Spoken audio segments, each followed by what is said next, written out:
Hello, welcome to GeekyHiJynx, home of the Mischief Makers, and today we're looking at Halloween 2018. What do you mean it's not the right film? It's just like... Okay, we'll try that again. Hello, welcome to GeekyHiJynx, home of the Mischief Makers, and today we're looking at Texas Chainsaw Massacre.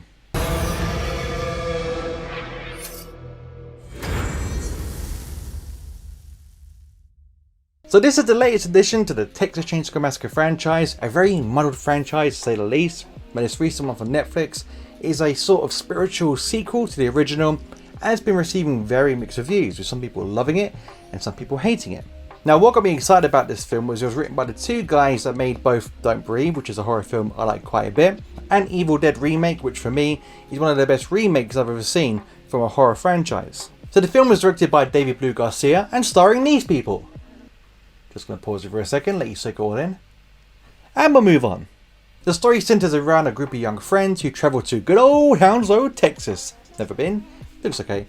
But they go down there on a business venture to this remote, ghostly town. It's empty, they're going to do it up. They bought the deeds to the places. So them and their friends are going to spruce the place up and make it a utopia for young people.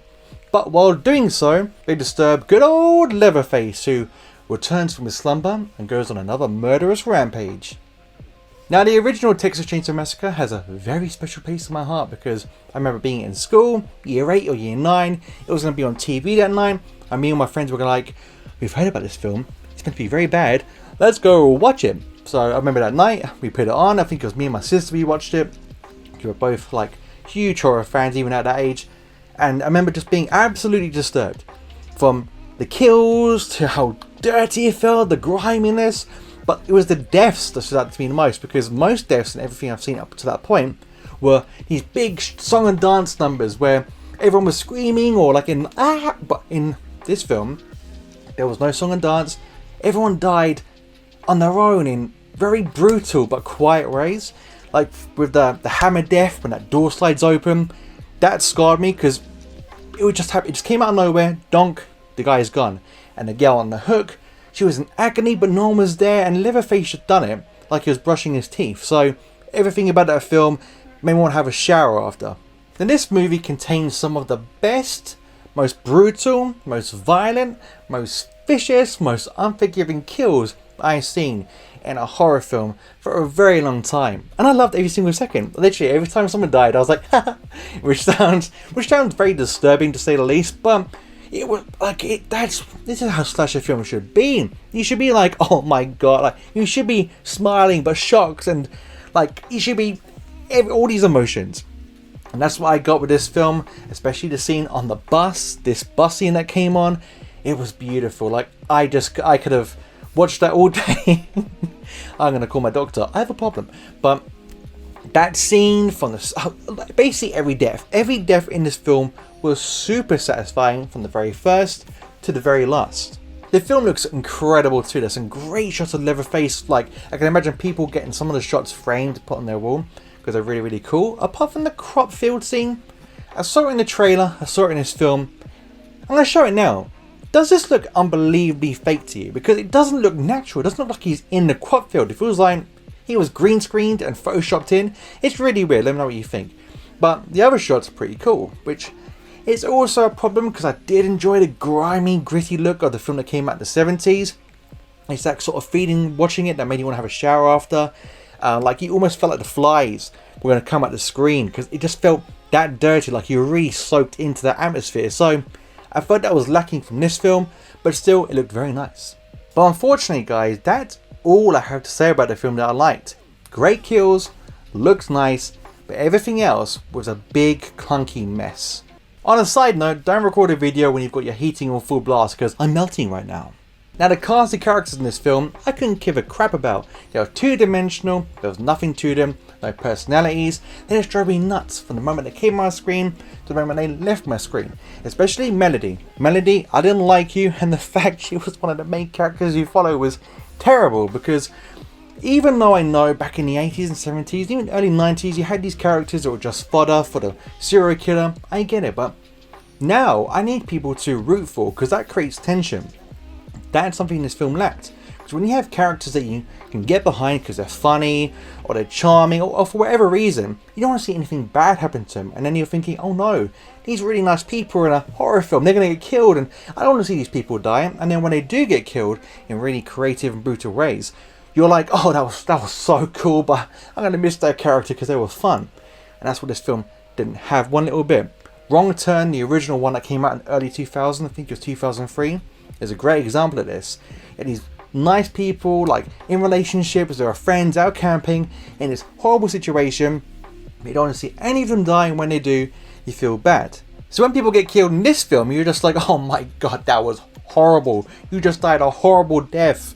Person I've known 1 minute and don't really know at all.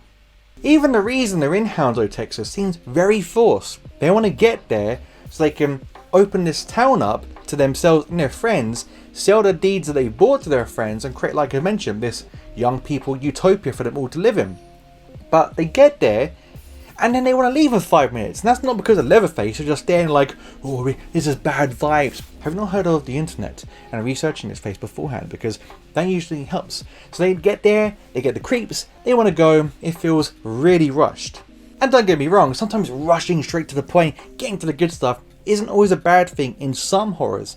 But in this movie, it's to the detriment of good character and story development.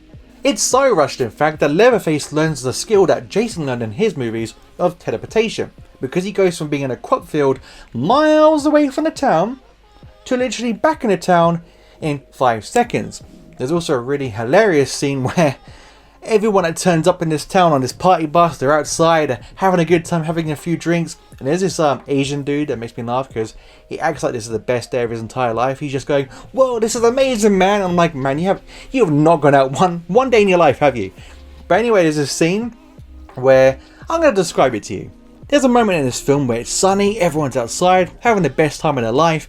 The next thing you know, the rain comes over, rain clouds, and it starts to rain. Everyone runs to the party bus, and then 2 minutes later, it's night time, and it all happens in about 3 minutes.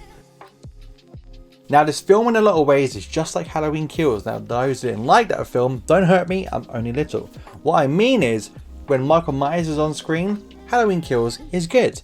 When Leatherface is on screen, the film is good.